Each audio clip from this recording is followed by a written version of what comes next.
The room was thick with tension as the heart monitor's steady beep slowed. Alexander Kingsley, one of America's wealthiest men, lay dying in his mansion's master bedroom, converted into a hospital suite with the best medical equipment money could buy. Family members crowded around, brothers, sisters, cousins, nieces, nephews, all dressed in expensive black clothing, their faces showing varying degrees of grief and calculation. No one paid attention to the beautiful black woman who had slipped into the room an hour ago. She sat quietly in the corner, her eyes never leaving Alexander's face. When the room emptied briefly as the doctor called a family meeting in the hallway, she moved quickly to his bedside and took his hand. "I'm here, my love," she whispered. Alexander's eyes fluttered open, focusing on her face. A smile transformed his pale features. "Naomi," he breathed, his voice barely audible. "You came. I promised I would," she said, tears streaming down her face. "I'll always keep my promises to you." His fingers tightened around hers. 8 years wasn't enough. I should have told them. I should have, shoo, she soothed, wiping a tear from his cheek. We had our reasons. I never regretted a single day with you. The door opened and Alexander's oldest brother, Martin, stepped in, stopping short at the sight of Naomi holding Alexander's hand. "Who are you?" he demanded. "How did you get in here? This is a private family matter." Naomi didn't move, her eyes locked with Alexander's. "Martin," Alexander said, his voice suddenly stronger. "This is Naomi. She's my friend," Naomi cut in quickly. "I'm an old friend." Martin frowned but nodded curtly. 5 minutes. Then I must insist you leave. The family needs this time." When he left, Alexander looked at her with pain in his eyes. "Even now you protect them." "No," she corrected softly. "I'm protecting your peace. This isn't the time for revelations that will only bring chaos." He closed his eyes. "The letter in my desk. My attorney has everything else. They'll know soon enough." "I know." She leaned forward and pressed her lips to his forehead. "Rest now, I love you. I always will. Promise me something," he whispered, his breathing becoming more labored. "Stay for the reading. Stay and face them. They need to see you. Really see you." She hesitated, then nodded. "I promise." The family filed back in, eyeing Naomi suspiciously, but focusing mainly on Alexander. His breathing grew more ragged as the minutes passed. The doctor checked his vitals and shook his head almost imperceptibly. Through it all, Naomi remained in the corner, a silent witness to the end of the life she had shared in secret. No one noticed how her hands trembled or how she bit her lip to keep from crying out. No one realized that her heart was breaking as she watched her husband die, surrounded by family members who had never known she existed. As Alexander's last breath left his body, Naomi slipped out of the room. In the hallway, she leaned against the wall, covering her mouth to muffle her sobs. She had promised to stay for the reading of the will, but right now, she needed space to grieve privately for the man she had loved so completely. A young woman, Alexander's niece, Imogen, found her there. "You were important to him, weren't you?" Imogen asked quietly. Naomi wiped her tears. "Yes, he never talked about his personal life. Always business. Imogen's eyes were red from crying. "I wish I had known him better. He was complicated." Naomi replied, "But he had a good heart." Imogen nodded. "Are you coming to the funeral?" Naomi thought about the promise she had made. Yes, and the reading of the will. Imogen looked surprised. "The will? That's just for family." Naomi straightened her shoulders. "I'll be there." As she walked away, she felt the weight of the secret she and Alexander had carried for 8 years. Soon everyone would know. Soon the carefully constructed walls would come crashing down. And then what? What would happen to the love story no one had been allowed to witness? What would happen to her? Alexander's last words to her echoed in her mind. They need to see you. Really see you. But after 8 years of invisibility, Naomi wasn't sure she was ready to be seen. The gala was glittering with New York's elite. Crystal chandeliers cast rainbow prisms across the ballroom as wealthy donors wrote checks for the Children's Hospital charity. Naomi Carter moved through the crowd confidently, clipboard in hand, making sure everything ran smoothly. As the event coordinator, she had spent months planning this night. "Excuse me," a deep voice said behind her. "Is there somewhere quiet I could make a phone call?"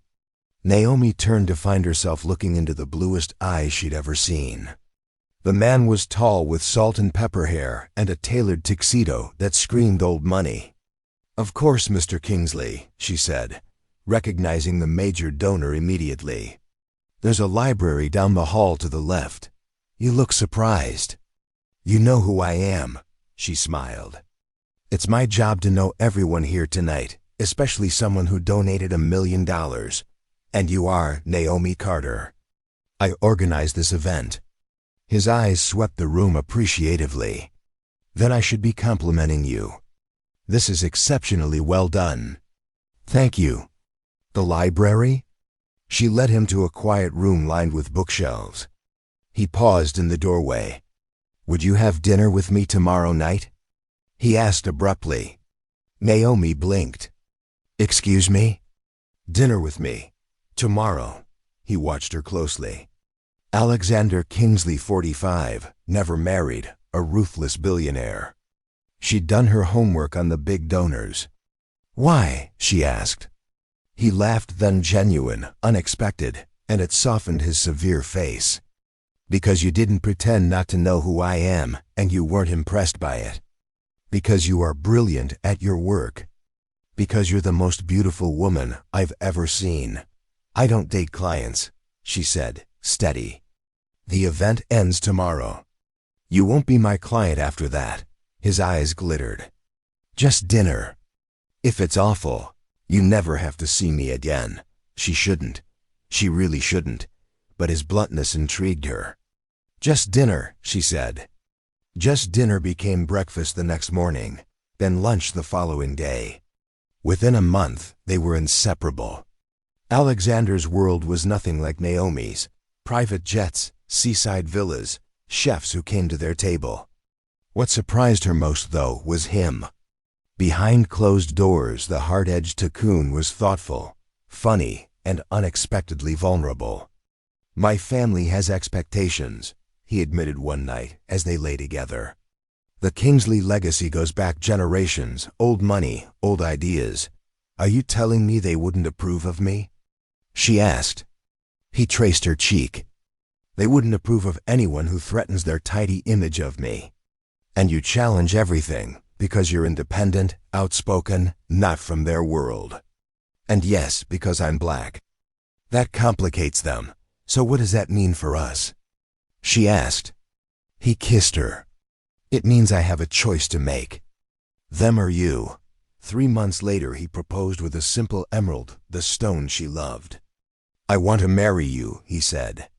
"But I need to ask something difficult." Naomi waited. "I want our marriage private. Just us. No family, no press, no announcements." She pulled back. "You mean keep me a secret?" "I mean keep us sacred," he corrected. "My family will try to destroy this. They've done it before. I can't risk losing you.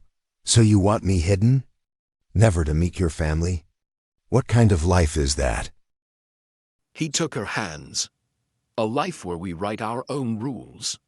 Where we build something for us, free of their interference. I'm not ashamed of you, I'm afraid of them." She thought it over for days. Was love enough if it had to live in the shadows? Could she be happy as a secret wife?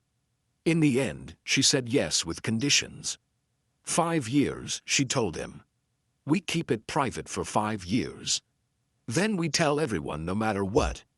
He agreed immediately. They were married in a tiny ceremony on a beach in the Caribbean, with only the officiant and 2 strangers as witnesses. They bought a penthouse in the city where they could be themselves, and a small house in the suburbs registered to an LLC where they pretended to be a normal couple.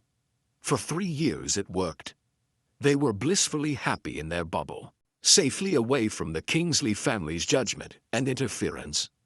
Alexander split his time between their secret life and his public one. Naomi built her event planning business and kept her maiden name professionally. In year 4, everything changed. Unpregnant, she told him one morning. His face lit up with pure joy, then darkened with worry. This changes things. Yes, she agreed. It does. The beach house in Montauk became their sanctuary after Naomi discovered she was pregnant. Alexander bought it through one of his holding companies, making sure his family couldn't trace the purchase. Set on a private stretch of beach with tall hedges and an electronic gate, it offered the freedom they craved. "We can raise our child here," Alexander said as they walked along the shoreline. At least part of the time away from prying eyes. Naomi let the sand run through her fingers as she sat on the beach. "But for how long, Alexander?" "We agreed on 5 years. That deadline is coming up next year." And now with a baby, he sat beside her, wrapping his arm around her shoulders. "I know. I've been thinking about it constantly. The company's in a delicate position right now. We're negotiating the biggest merger in Kingsley history. If my family gets distracted by personal drama..." "Personal drama? Is that what you call our marriage? Our child?" Hurt flashed in her eyes. "No, God, no." He ran his hands through his hair in frustration. "That came out wrong. You and the baby are my real life. The company, the family expectations. That's the drama. But the timing. My father's health is failing. If he finds out now, it could destroy everything he built." Naomi stood up, brushing sand from her clothes. "I never agreed to hide forever, Alexander. I won't raise our child to think they're a secret that needs to be kept. Just a little more time," he pleaded. "After the merger, after my father, things will be different. I promise." She looked at him, this man she loved so completely, and saw the conflict tearing him apart. 3 more years after the baby comes, we have 3 years. Then we tell everyone no matter what. He nodded solemnly. 3 years. Their daughter Sophia was born on a stormy night in April. Alexander was there holding Naomi's hand through every contraction, tears streaming down his face when the doctor placed the tiny bundle in his arms. "She's perfect," he whispered. "Just like her mother." For the first year of Sophia's life, they lived in a bubble of joy. Alexander adjusted his schedule to spend 4 days a week at the beach house.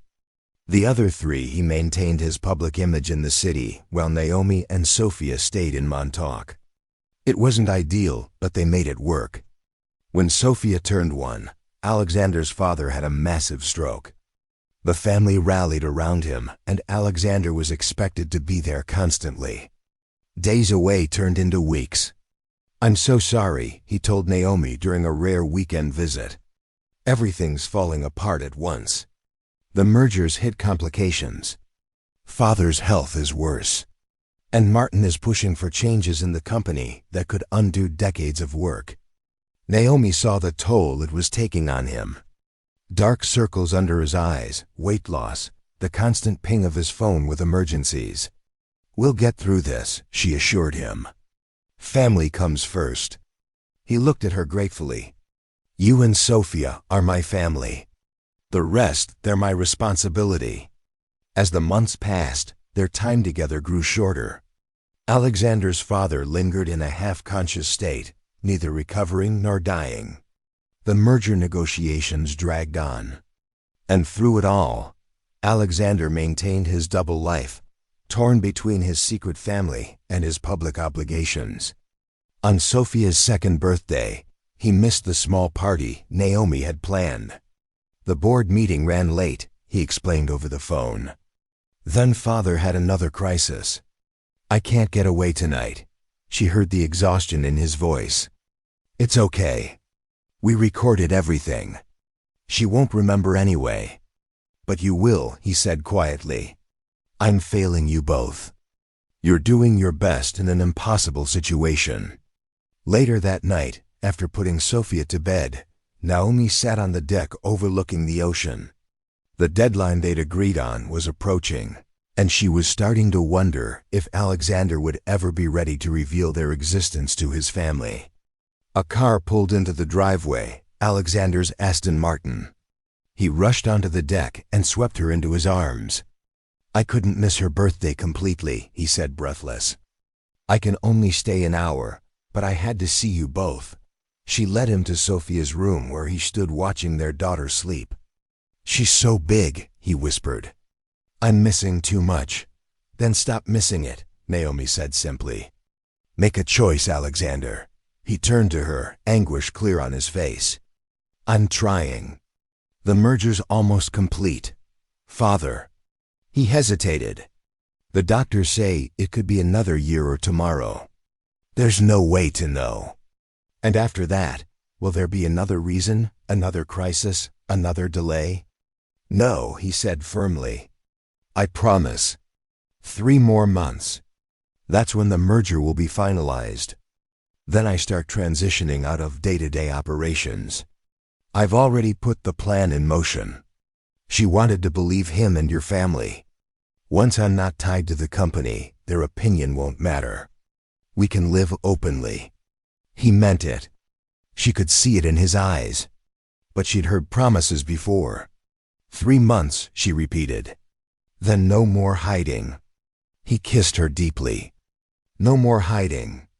But 3 months came and went. The merger hit last-minute complications. Alexander's father rallied unexpectedly, becoming lucid enough to demand Alexander's presence. And Naomi found herself alone with Sophia more and more often, watching her daughter grow without her father present. On their 5th wedding anniversary, Alexander didn't come home.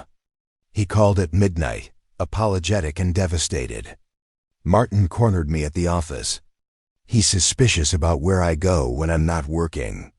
He had someone follow me last week. Naomi's blood ran cold. Did they track you here? No, I was careful. But we need to be even more cautious now. Martin is looking for any weakness he can exploit. If he finds out about you and Sophia, what if he does? She challenged. Maybe it's time, Alexander. Maybe this is the push we need. Silence stretched between them. I need a little more time, he finally said. Just until I secure my position post-merger. Then I can protect you both properly when the truth comes out. With a heavy heart, Naomi agreed to wait again. As Sophia's 3rd birthday approached, Alexander was diagnosed with pancreatic cancer. The beach house kitchen was filled with the smell of coffee and pancakes when Alexander arrived on a Tuesday morning. It was unusual for him to come on a weekday, and Naomi knew immediately something was wrong. Daddy, Sophia squealed, running to him with sticky hands. At 3 years old, she was a perfect blend of both parents. Alexander's blue eyes and Naomi's warm brown skin and curly hair. Alexander scooped her up, holding her tighter and longer than normal. Over their daughter's head, his eyes met Naomi's. The pain she saw there made her stomach clench. Why don't you finish your breakfast, sweetie? She suggested to Sophia. Daddy and I need to talk for a minute. Once Sophia was settled with her pancakes and a coloring book, they stepped onto the deck. What is it? She asked, her voice steady despite her racing heart. Alexander took a deep breath. I've been having some pain. Thought it was stress or maybe an ulcer. I finally went to a doctor last week. She waited, holding her breath. It's pancreatic cancer. Stage 3. The world tilted beneath her feet. No, that can't. There must be a mistake. He shook his head. I got a second opinion yesterday. It's aggressive. It's already spread to nearby tissues. Treatment options? She asked, slipping into crisis mode, the way she did when a major event was falling apart. Surgery isn't possible because of the location. They want to start an intensive chemotherapy regimen immediately, followed by radiation. Naomi paced the deck. Okay, we'll get the best doctors. We'll fight this. The prognosis isn't good, Liv, he said softly. Even with treatment, they're talking months, maybe a year. She stopped pacing and faced him. No, I refuse to accept that. We'll find clinical trials, experimental treatments, whatever it takes. He smiled sadly. That's my warrior. Always ready for battle. Don't you dare give up, she warned, tears filling her eyes. Sophia needs her father. I need my husband. He pulled her into his arms. I'm not giving up. I'll fight with everything I have. But we need to be realistic about what's coming. She pushed away from him. What does your family know? Nothing yet. I wanted to tell you first. They need to know about us now. Alexander, before you start treatment, I should be by your side through this. He hesitated. The timing is never going to be perfect, she exclaimed. But if not now, when? When you're too sick to stand up to them. When you're gone and Sophia and I are left to face them alone. The truth of her words hung in the air between them. You're right, he finally said. It's time. But let me do it carefully. My father's health is precarious. My brothers are circling like sharks, looking for ways to take control of the company. If I drop this bomb all at once, then what do you suggest? She asked. Let me start the treatment first, get through the initial rounds. Then I'll begin introducing the idea that there's someone in my life, someone important. She considered his plan. And when do they meet me? Meet Sophia? Soon, he promised, before the end of the year. She wanted to argue to demand immediate action, but the fatigue in his eyes stopped her. He was facing a death sentence. Fighting with his family wouldn't help him heal. Okay, she agreed reluctantly. But I want to be involved in your treatment. I want to come to appointments, talk to doctors. Of course, he said, relief evident in his voice. I need you there. They spent the day together as a family, playing with Sophia on the beach, building sandcastles and collecting shells. Alexander took hundreds of pictures, capturing every smile, every laugh. When Sophia napped, they made love with a desperate intensity, both aware of the clock ticking down on their time together. As evening approached, Alexander grew quiet. What are you thinking?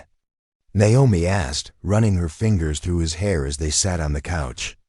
I need to update my will, he said. Make sure you and Sophia are protected no matter what happens. Don't talk like that. We have to be practical, Liv. If I die before my family knows about you, she placed her finger over his lips. You're going to beat this, and your family is going to know us long before then. He kissed her palm. Still, I'm meeting with my attorney tomorrow. I want everything in order. The next few weeks passed in a blur of doctor appointments, treatment plans, and stolen moments together. Alexander began aggressive chemotherapy, which left him nauseated and exhausted. Naomi drove him to and from appointments, held his head when he vomited, and tried to maintain normally for Sophia. On the days when Alexander was too sick to leave the city, Naomi would bundle Sophia into the car and drive to their penthouse apartment.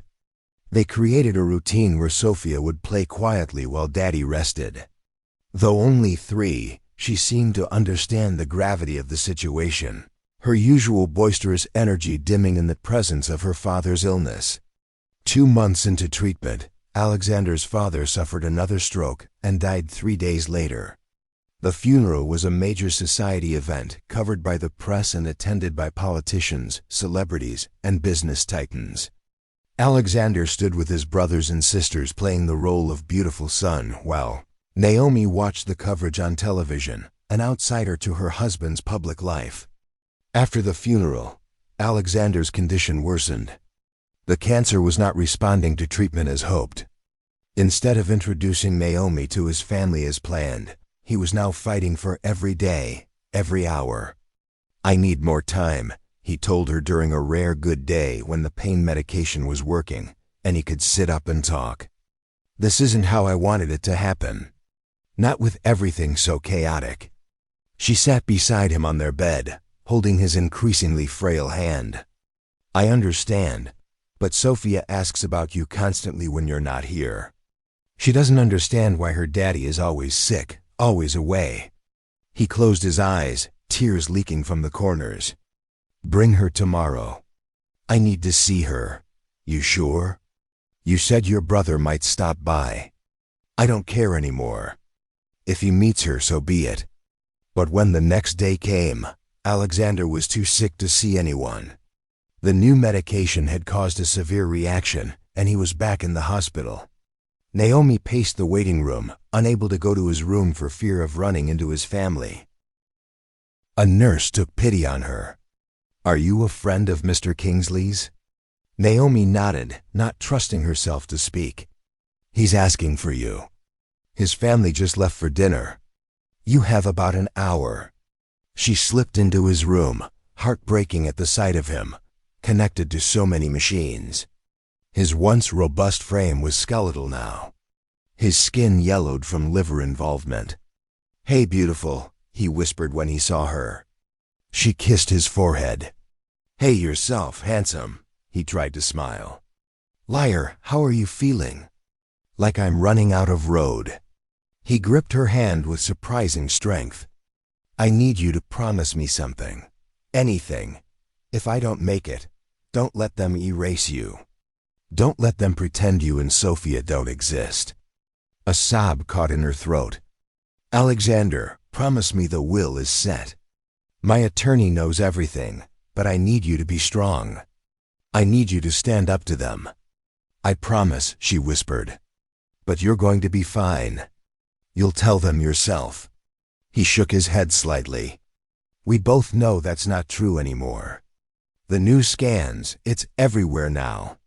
She laid her head on his chest, listening to the uneven beat of his heart.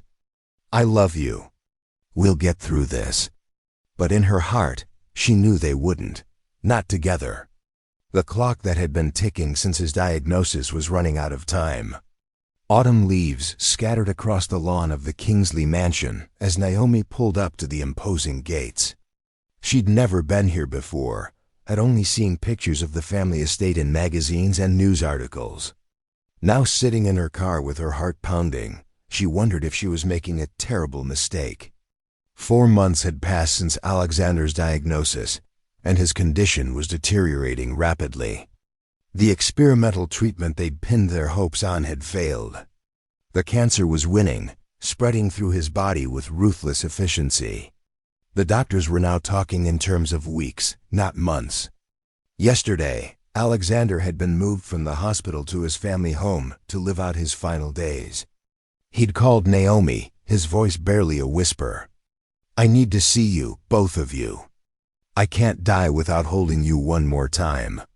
So here she was with 4-year-old Sophia sleeping in the back seat, about to walk into the lion's den. She pressed the intercom button at the gate. Kingsley residence. A crisp voice answered. I'm here to see Alexander. He's expecting me. Pause. Your name, please. Naomi Johnson. Another longer pause. 1 moment. Naomi waited, fingers drumming nervously on the steering wheel. Had Alexander told someone she was coming, or would she be turned away at the gate? Finally, the voice returned. Mr. Kingsley is expecting you. Please drive up to the main entrance.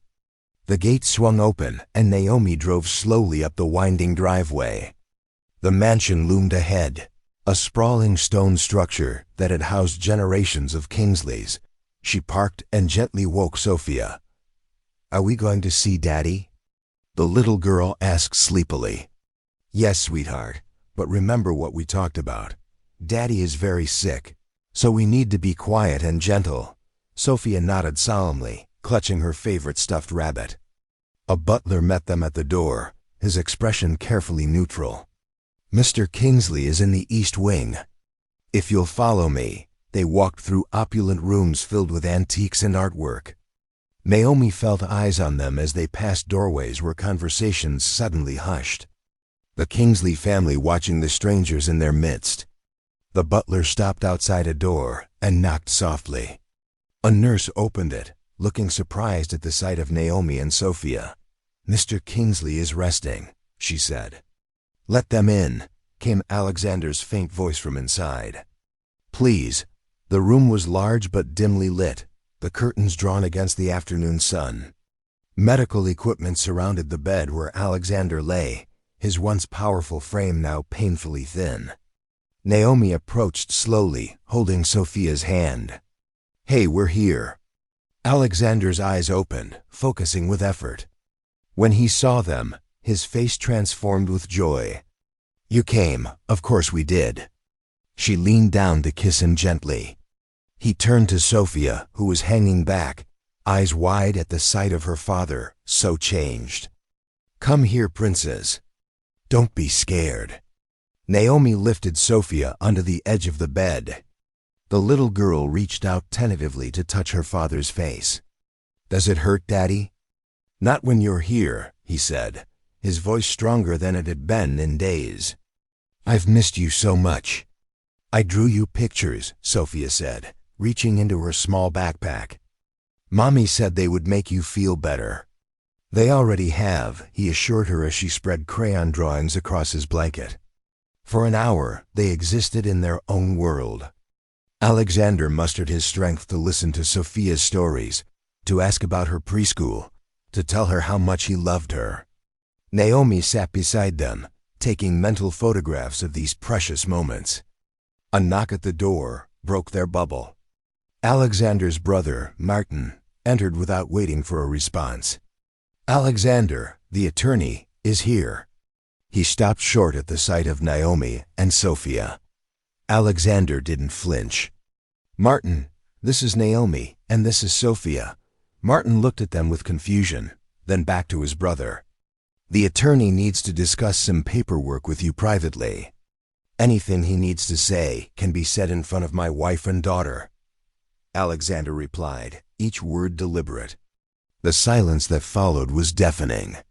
Martin stared, his expression cycling through confusion, disbelief, and anger. "You're what?" he finally managed. "You heard me." Alexander's hand found Naomi's, gripping it weakly. "It's time for the truth, Martin. I'm dying, and I won't leave this world with lies still on my lips." Martin's face hardened. "We'll discuss this later. When you're thinking clearly." He left the door, closing firmly behind him. Alexander turned to Naomi, exhaustion evident in his face. "That went well." She smiled despite her anxiety. "Could have been worse. He'll be back." With reinforcements, Sophia had moved to a chair by the window, absorbed in a book she'd brought. Naomi leaned closer to Alexander. "Should we leave?" "No," he said firmly. "This is what I've wanted for years. No more hiding. No more secrets. Your family won't make it easy. I don't care anymore." His eyes found hers. "I've been a coward for too long, Liv. Afraid of their judgment, their control. But what did it get me? A deathbed full of regrets." Tears filled her eyes. "Don't talk like that. You did what you thought was right." "I did what was easy," he countered. "And you paid the price." Before she could respond, the door opened again. This time, Martin was accompanied by two of Alexander's sisters and an older man Naomi recognized as the family attorney. "Alexander," one of the sisters began, "what is Martin telling us? Who are these people?" Alexander struggled to sit up. Naomi adjusted his pillows, supporting him. "Eleanor, Caroline, this is my wife Naomi and our daughter Sophia," Eleanor gasped. Caroline's hand flew to her mouth. "That's impossible," Eleanor said. "You're not married." "We've been married for 8 years," Alexander replied calmly, quietly, privately. "My choice, not hers." The attorney stepped forward. "Mr. Kingsley, given your condition and the medication you're on, perhaps this discussion should wait." "It can't wait, Graham." You know that better than anyone. Alexander's voice was fading, the burst of energy he'd found upon seeing his family now depleting rapidly. You have the papers. You know the truth. Graham nodded reluctantly. Yes, sir, I do. Martin turned on the attorney. What papers? What is he talking about? Mr. Kingsley's will and associated documents, Graham replied, which I'm not at liberty to discuss until after his passing as per his instructions. This is absurd, Caroline said. He's clearly not in his right mind. Naomi had remained silent, letting Alexander handle his family. But now, seeing him weakening with each passing moment, she stood. I think Alexander needs to rest now, she said firmly. This excitement isn't good for him. And who are you to decide that? Eleanor demanded. His wife, Naomi replied simply. And if you care about your brother at all, you'll let him have peace in whatever time he has left. A tense standoff followed, broken only when the nurse returned. Mr. Kingsley needs his medication and rest. I must ask everyone to leave. Martin pointed at Naomi, especially her. She has no right to be here. She has every right, Alexander said, his voice barely audible now. More than any of you, the nurse began ushering people out. Naomi bent to kiss Alexander. I'll come back tomorrow, she promised. He grabbed her wrist with surprising strength. Stay, please. I don't want to be alone with them. She looked at Sophia, who had fallen asleep in the chair, oblivious to the drama unfolding. Well, stay, she decided. As long as you need us. The family retreated, throwing suspicious glances over their shoulders. The attorney was the last to leave, pausing at the door. Mrs. Kingsley, he said quietly. Perhaps we could speak privately later, Naomi nodded, surprised by his use of her married name. Of course. After everyone left, Alexander drifted into an uneasy sleep. Naomi sat beside his bed, holding his hand while Sophia continued to nap in the chair. Outside the door, she could hear heated discussions, footsteps coming and going, doors opening and closing. The Kingsley family was in turmoil. Hours later, as evening fell, there was a soft knock. Graham, the attorney, entered with a folder under his arm. He's sleeping, Naomi whispered. That's probably for the best. Graham pulled up a chair opposite her. Mrs. Kingsley, I feel I should prepare you for what's coming. Call me Naomi, please. He nodded. Naomi, I've been the Kingsley family attorney for 30 years. I've seen their best and worst moments. What's about to happen? It won't be pretty. I expected as much. Alexander came to me 5 years ago with your marriage certificate. He wanted to ensure that you and eventually your daughter would be protected no matter what happened. The will we've prepared is airtight, but that won't stop his family from challenging it. Naomi swallowed hard. Why are you telling me this? Because Alexander asked me to look out for you. He knew this moment would come, and he wanted to make sure you had an ally when it did. Graham opened the folder. I have copies of everything. Your marriage certificate, Sophia's birth certificate, with Alexander listed as father, property deeds, bank accounts, all legally binding. Naomi fought back tears. Thank you. Don't thank me yet. The battle is just beginning. He glanced at the sleeping Alexander. How much time do the doctors think he has? Days? Maybe a week? Graham nodded grimly. Then we need to prepare. The family will try to remove you from the premises. They'll claim you're an imposter, a gold digger. They might even try to say Alexander wasn't in his right mind when he made his will. What should I do? Stay. Fight for him and for your daughter. He handed her his card. Call me anytime, day or night. After he left, Naomi sat in the growing darkness, the magnitude of what was coming finally hitting her.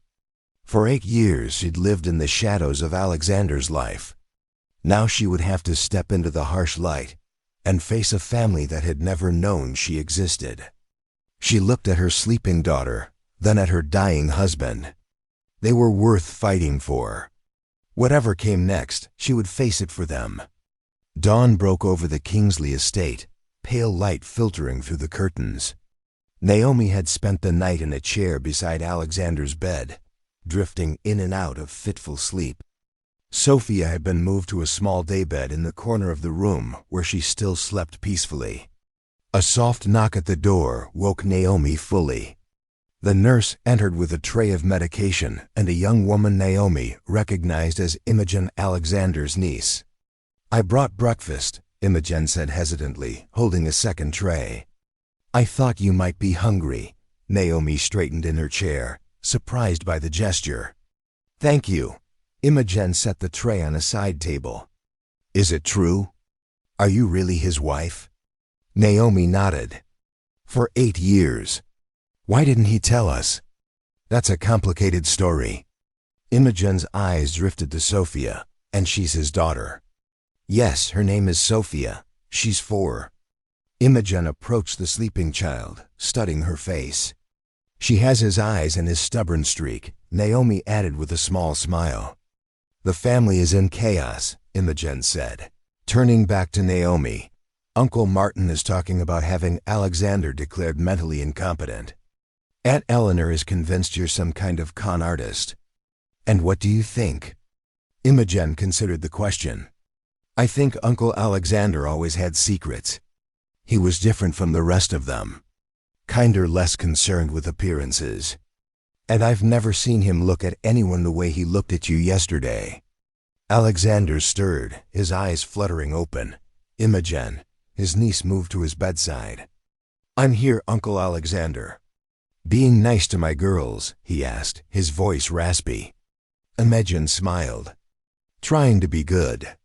Someone in this family should be." He reached weakly for Naomi's hand. "Water." Naomi helped him. "Take a few sips from a cup." The nurse checked his vitals and administered his morning medication. "The doctor will be here at 10 o'clock, she informed them before leaving. Imogen lingered, clearly curious about this hidden part of her uncle's life. "Can I get you anything else?" "Just keep the wolves at bay a little longer," Alexander said. "I need time with my family." Imogen nodded. "I'll try, but they're determined, Uncle Alexander. They're talking about lawyers, court orders. It's getting ugly." "Let them try," he said with a flash of his old determination. "I've prepared for this." After Imogen left, Sophia woke up and climbed onto the bed with Alexander. For a precious hour, they were just a family, reading stories, sharing memories, pretending the world outside the room didn't exist. Then reality intruded in the form of Martin accompanied by a man in an expensive suit. "Alexander, this is Dr. Allen. He's here to evaluate your mental state." Alexander's jaw tightened. "Get out, Martin. It's for your own good. You're clearly not thinking rationally, and we need to protect my family." Alexander finished. "That's what I'm doing. Protecting my real family." Martin's face flushed with anger. "This woman shows up out of nowhere with a child claiming to be your wife, and you expect us to believe it. You've never even mentioned her." "That was my choice, my mistake." Alexander's voice was growing weaker, not hers. The doctor cleared his throat. "Perhaps we could have a few minutes alone, Mr. Kingsley, just to talk. Anything you have to say can be said in front of my wife and daughter." Dr. Allen glanced at Martin, who nodded slightly. "Very well. I'd like to ask you a few questions about your current situation and decisions." For the next 20 minutes, the doctor tried to trap Alexander with circular questions and leading statements. Despite his weakened state, Alexander remained sharp, answering clearly and consistently. Naomi watched with pride as her husband defended their family with his last strength. Finally, the doctor stood. "I'll need to compile my findings. Let me save you the trouble," Alexander said. "I'm dying, not delusional. My faculties are intact. My decisions are my own. And if my family can't accept that, it's their problem, not mine." After they left, Alexander collapsed back against his pillows, exhausted. They won't stop live. I know. She stroked his forehead. But neither will we. The day passed in a blur of doctors, nurses, medication, and brief visits from family members, each trying to assess the situation in their own way. Some were openly hostile, others merely curious. Through it all, Naomi remained by Alexander's side, a steady presence in the chaos. As evening approached, Alexander's condition worsened. His breathing became labored, his pain more difficult to control. The hospice doctor adjusted his medication, her expression grave as she took Naomi aside. "It's accelerating faster than we expected," she explained quietly. "Hours now, not days." Naomi's knees threatened to buckle. "Are you sure? I've seen this progression many times. You should prepare yourselves and perhaps say whatever needs to be said." Naomi arranged for Imogen to take Sophia to another room for a while, wanting to shield her daughter from the worst of the end. Then she sat beside Alexander, holding his hand, trying to memorize every detail of his face. "Do you remember our first date?" she asked, keeping her voice steady, his lips curved in a weak smile. "You wore a red dress. I couldn't take my eyes off you. You took me to that ridiculous French restaurant where everything was tiny and cost a fortune. And you said you'd rather have a burger." His laugh turned into a cough. "That's when I knew." "Knew what?" "That you were the one. The real thing in a world of pretenders." He squeezed her hand.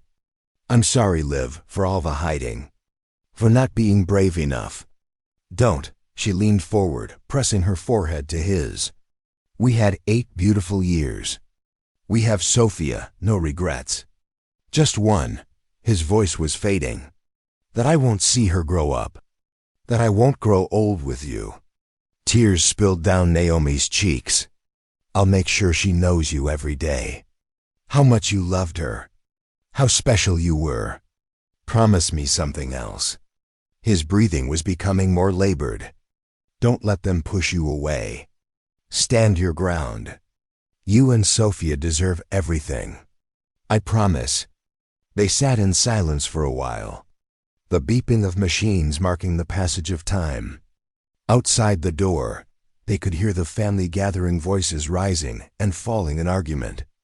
"Bring Sophia," Alexander finally said. "I need to say goodbye." Naomi sent a text to Imogen, who soon arrived with Sophia. The little girl seemed to understand the weight of the moment, her usual chatter gone as she approached the bed. "Come here, princess," Alexander said softly, patting the space beside him. Sophia climbed carefully onto the mattress and curled up against her father's side. "Are you going to heaven, Daddy?" she asked. Alexander's gaze met Naomi's over their daughter's head. "Soon, sweetheart. But I'll still be watching over you. Will you be an angel?" "The very best angel. Whenever you see a star, that'll be me, winking at you." Sophia thought about this. "Will you come back?" "Not the way you mean," he said gently. "But I'll never really leave you." He touched her chest. "I'll always be here, and in your memories. For the next hour." Alexander summoned what strength he had left to make one last memory with his daughter telling stories, making her laugh, listening to her dreams about kindergarten. When fatigue overcame him, Naomi suggested Sophia draw a special picture for her father. While the little girl focused on her crayons, Alexander drew Naomi close. "It's time," he whispered. "I can feel it." Tears filled her eyes. "I'm not ready." "Neither am I, but it's coming anyway." His blue eyes, still bright despite his failing body, locked on hers. "Remember what we discussed? The letter in my desk at the penthouse. The safe at the beach house.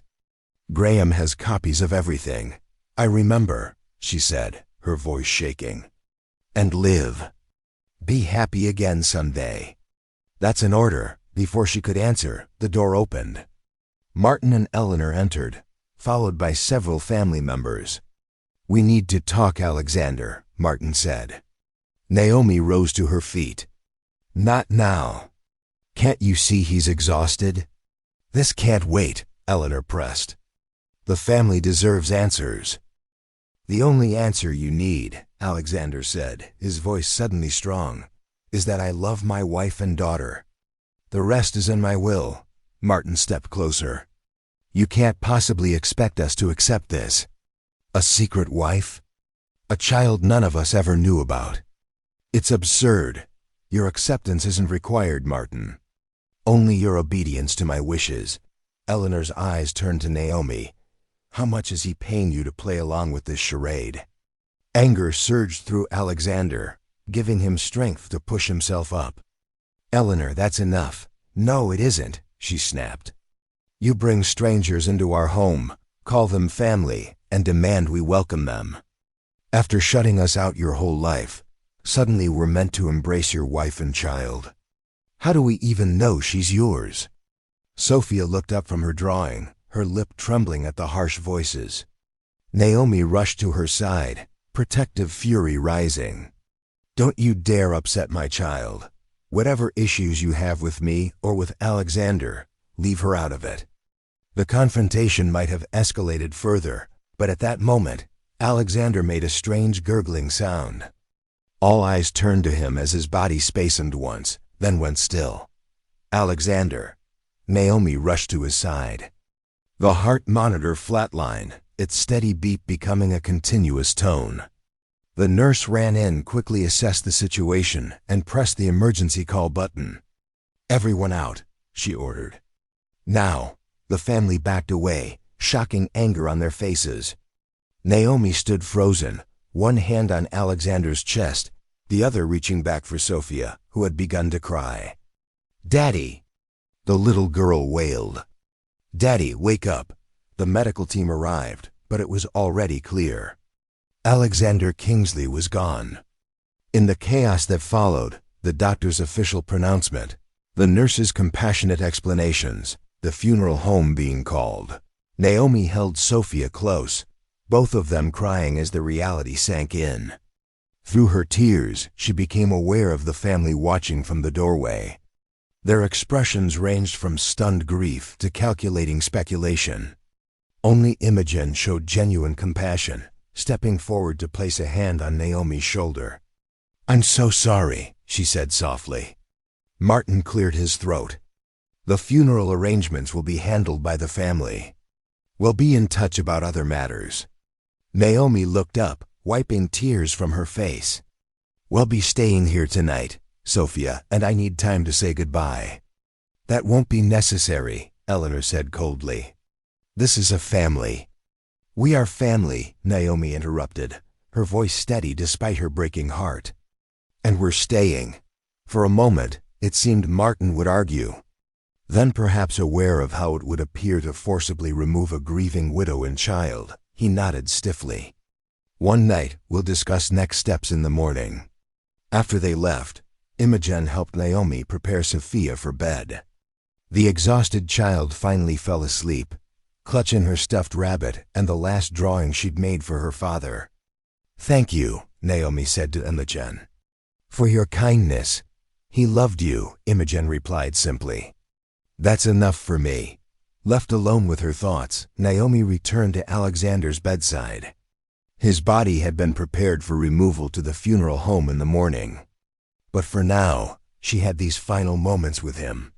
I'll keep my promise, she whispered, kissing his cold forehead. They'll know us.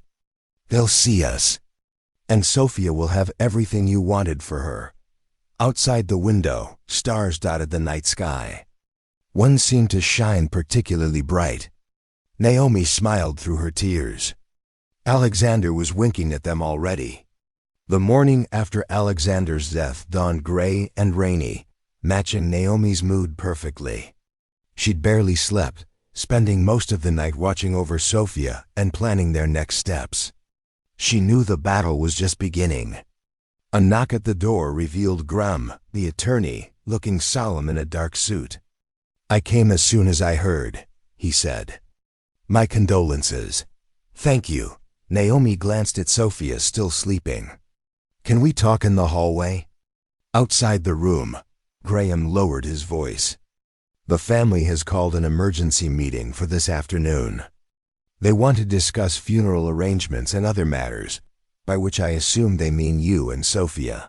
I expected as much. I've brought the documents we discussed. Also, I think it's time you had this. He handed her an envelope. Alexander left specific instructions that this letter be given to you upon his death. Naomi took it with trembling hands. What happens now? Now we prepare for the reading of the will, which according to Alexander's instructions should take place immediately after the funeral. The family will try to delay it. Of course, they'll want time to build a case against you. And the funeral day after tomorrow. They're moving quickly, hoping to minimize press coverage of any complications. Naomi nodded. Meaning me precisely. They want you and Sophia gone before the funeral. But I've made it clear that as Alexander's legal wife, you have every right to be there. They can't stop you without creating a scene. I don't want to cause a scene. I just want to say goodbye to my husband. Graham patted her shoulder. And you will. Now I suggest you pack your things. It won't be comfortable staying here any longer than necessary. We'll go to the penthouse today. Good. I'll be in touch about the arrangements. He handed her a business card. My personal cell is on the back. Call any time. After he left, Naomi went back into the room to find Sophia awake, clutching her stuffed rabbit. Is Daddy an angel now? She asked. Naomi sat beside her daughter, pulling her close. Yes, sweetheart. He's an angel now. I miss him. Me too, baby. Me too. They spent the morning packing their few belongings. Naomi was acutely aware of the household staff watching them, whispering among themselves. The family kept their distance, communicating through messengers and notes, rather than facing her directly. By noon, they were ready to leave. Naomi had hesitated about taking anything from Alexander's room, but finally decided on a few small items. His favorite watch, a book from his knitstand, the drawing Sophia had made in his final hours. As they prepared to walk out, Martin appeared in the foyer. A moment, Mrs. Kingsley. Naomi steeled herself. Yes, the funeral will be a private family-only affair. I'm sure you understand. She met his gaze steadily. I understand perfectly what you're trying to do, Martin, but I will be at my husband's funeral. Sophia and I will say goodbye to him properly. This situation is already difficult enough without adding a spectacle. Then don't create one. Accept who we are and move forward. His jaw tightened. We'll see what the courts have to say about who you are. In the meantime, I expect you'll be discreet.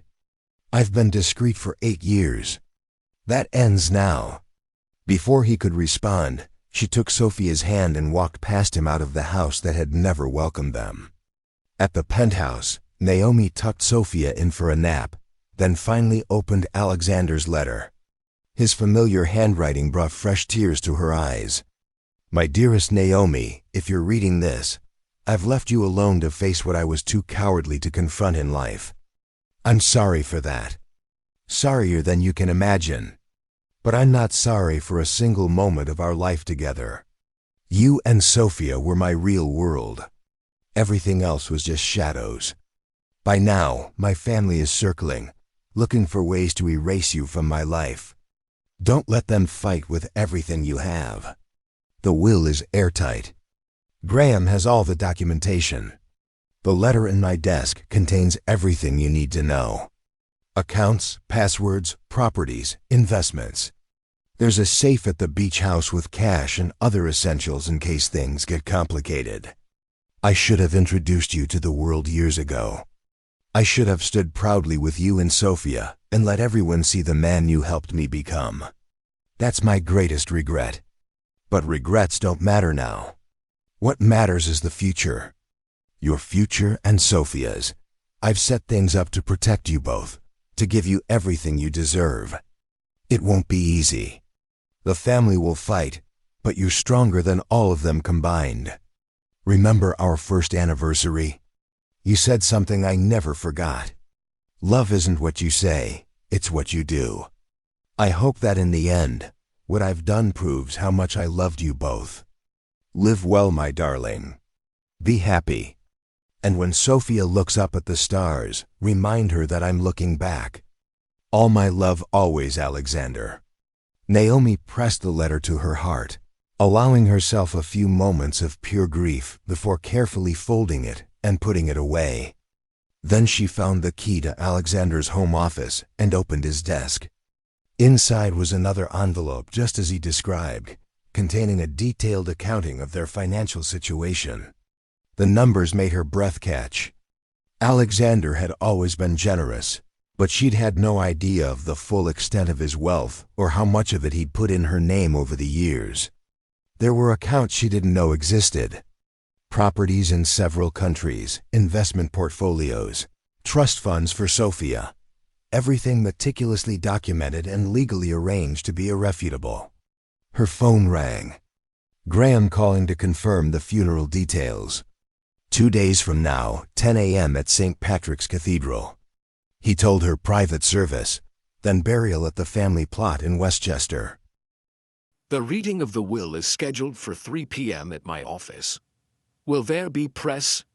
Inevitably, Alexander Kingsley's death is news, but the family is trying to keep it low-key. What should I expect at the reading? Brian sighed. Drama, outrage, possibly legal challenges on the spot. Are you prepared for that? Naomi looked at the documents spread across Alexander's desk at the photograph of the three of them from Sophia's 3rd birthday. I'm prepared for anything. The next 48 hours passed in a blur of practical arrangements and emotional upheaval. Naomi ordered appropriate funeral clothes for herself and Sophia. She contacted her closest friends who rallied around with support and child care offers.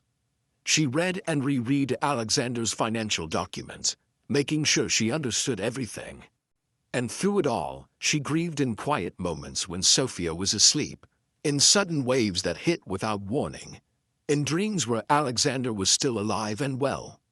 The morning of the funeral arrived with clear skies and unseasonable warmth. Naomi dressed Sophia in a simple black dress with a white collar, then put on her own black sheath dress, elegant but understated. They took a car service to the cathedral, arriving just as the family was gathering on the steps. Murmurs rippled through the group as she approached, holding Sophia's hand. Martin stepped forward, blocking their path. "This isn't appropriate," he said in a low voice. "Spin aside would be appropriate," Naomi replied, equally quiet. "Don't make a scene in front of your brother's daughter." For a tense moment, it seemed he might refuse. Then Imogen appeared beside him. "Uncle Martin, the press is watching." Indeed, several photographers had gathered across the street, lenses strained on the family tableau. Martin hesitated, then grudgingly moved aside. Inside, Naomi and Sophia sat in the front row across the aisle from the immediate family. The massive cathedral was only partially filled. Alexander had been intensely private in life, and his circle of genuine friends was small. Business associates, politicians, and society figures made up most of the attendees. The service was traditional and impersonal. None of the speakers, Alexander's oldest brother, a business partner, a childhood friend, seemed to know the real man at all. They spoke of his business acumen, his philanthropic contributions, his family legacy. Nothing about his gentle humor, his love of simple pleasures, his devotion to his daughter. When the final hymn ended, the family rose to follow the casket out. Naomi and Sophia fell in to step behind them, drawing curious glances and whispered questions from the mourners. At the cemetery, the family arranged themselves around the grave. Again, Naomi and Sophia stood apart, though Imogen broke ranks to stand beside them. "He would have wanted you here," she whispered. As the minister spoke the final prayers, Sophia tugged at Naomi's hand. "Can I put my drawing with Daddy?" she asked. Naomi hesitated, aware of the watching family, then nodded. "Of course, sweetheart." After the casket was lowered, While the family placed their roses on top, Sophia stepped forward with her folded drawing. Eleanor made a small sound of protest, but a sharp look from Imogen silenced her. The little girl carefully dropped her artwork into the grave. "Bye, Daddy," she said clearly. "Don't forget to wink at me." In that moment, even the hardest heart seemed to soften slightly. There was no denying the child's grief was genuine. Her connection to Alexander Rayl. As the gathering dispersed, Graham approached Naomi. 3 o'clock at my office. "Do you need the address?" "I know where it is." Martin overheard. "You're not seriously proceeding with the reading today. It's inappropriate." "It was your brother's explicit instruction," Graham replied firmly. 3 o'clock. The hours between the burial and the reading passed with excruciating slowness. Naomi took Sophia back to the penthouse where a friend came to stay with her. Then, steeling herself for the confrontation ahead, she changed into a more businesslike outfit and headed to the attorney's office. The conference room was already tense when she arrived. The entire Kingsley family was there along with their personal attorneys. Conversation stopped abruptly when she entered. Graham gestured to a seat at the head of the table. "Mrs. Kingsley, please." The use of her married name sent another ripple of displeasure through the family. Naomi sat calmly, placing her purse on the table in front of her. "Now that everyone is here," Graham began, "we can proceed with the reading of Alexander Kingsley's last will and testament. Before I begin, I should note that this will has been properly executed, witnessed, and notarized. Mr. Kingsley was of sound mind when he signed it 6 months ago, as attested by 2 physicians and a psychiatric evaluation." He looked pointedly at Martin, who had opened his mouth to object. "Furthermore," Graham continued, "any challenges to the will must be filed formally through the courts. Today is simply about informing all parties of its contents." He opened a folder and began to read. The first sections were standard: revocation of previous wills, appointment of executives, payment of debts. Then came the bequest. To his siblings, Alexander left specific personal items and modest cash gifts. Generous by normal standards, but insignificant given his overall wealth. To nieces and nephews, including Imogen, he left educational trusts. To various charities, larger donations. The family grew increasingly restless as it became clear that the bulk of the estate remained unaddressed. Finally, Graham reached the key section.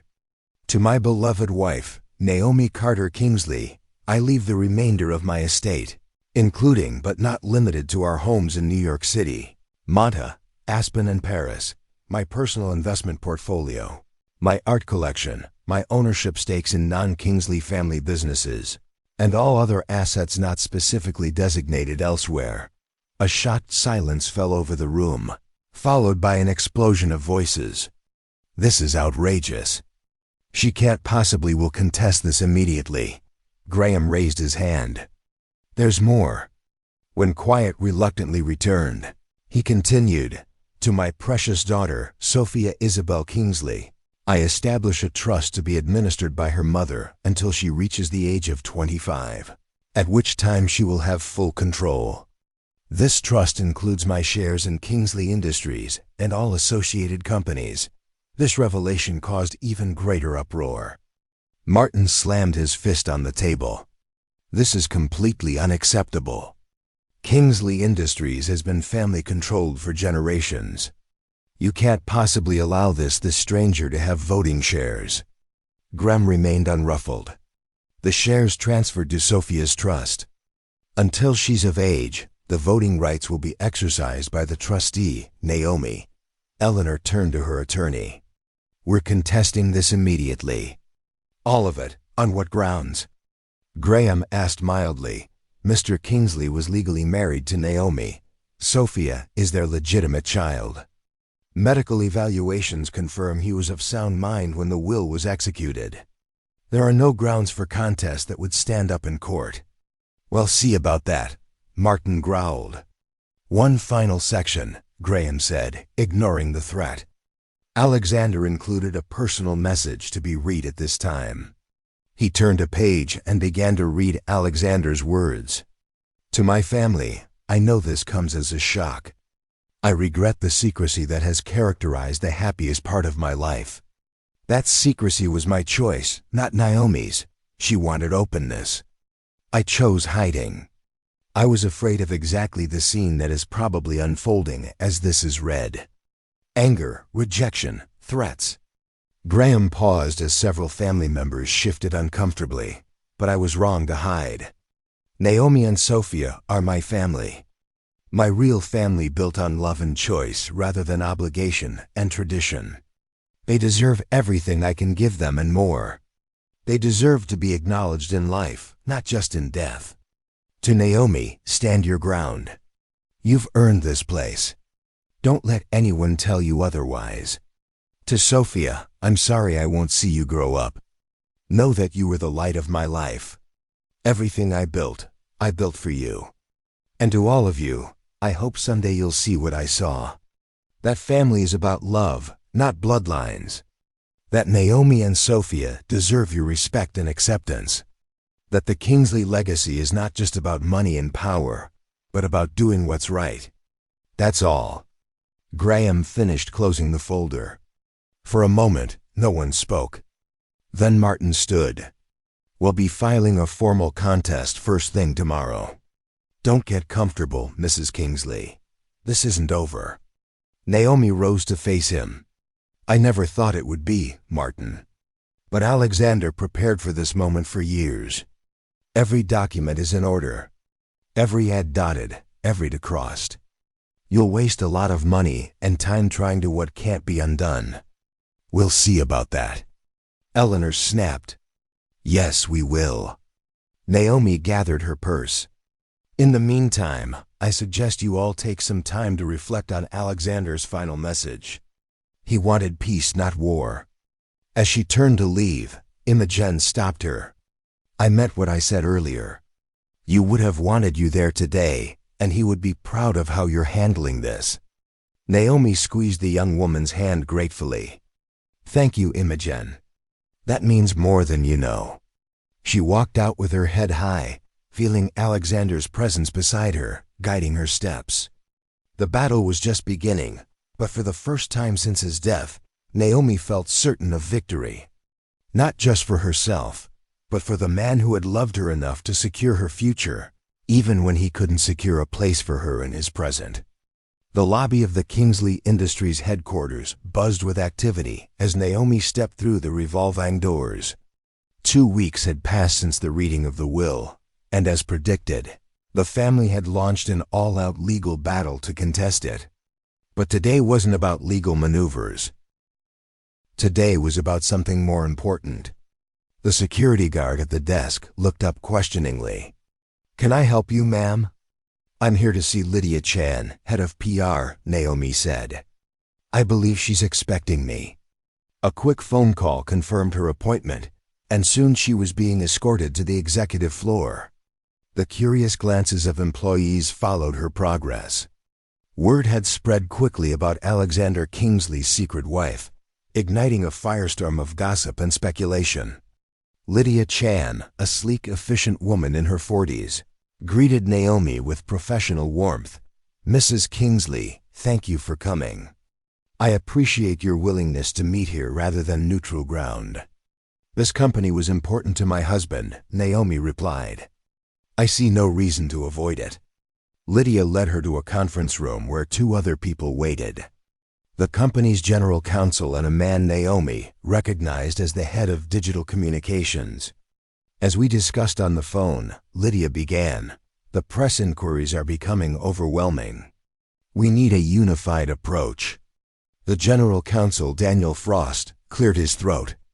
Before we proceed, I should note that the family has instructed us not to cooperate with Mrs. Kingsley in any way. Lydia's mouth tightened. And as I reminded them, I work for Kingsley Industries, not for individual family members. The company's reputation is my concern, and right now the speculation is damaging that reputation. Naomi appreciated the woman's professionalism. What do you propose? A controlled release of information, Lydia explained. A statement confirming your marriage to Alexander, acknowledging your daughter, and establishing a simple narrative that respects both your privacy and the company's need for transparency. What about the legal challenges? Naomi asked. Daniel looked uncomfortable. That's a separate issue. Not to the press. It isn't, Lydia countered. Every business publication is running stories about succession chaos and leadership crisis. We need to stabilize the narrative. For the next hour, they hammered out a strategy. Naomi would do one carefully managed interview with a respected business publication, accompanied by a press release from the company. No details about why the marriage had been kept secret.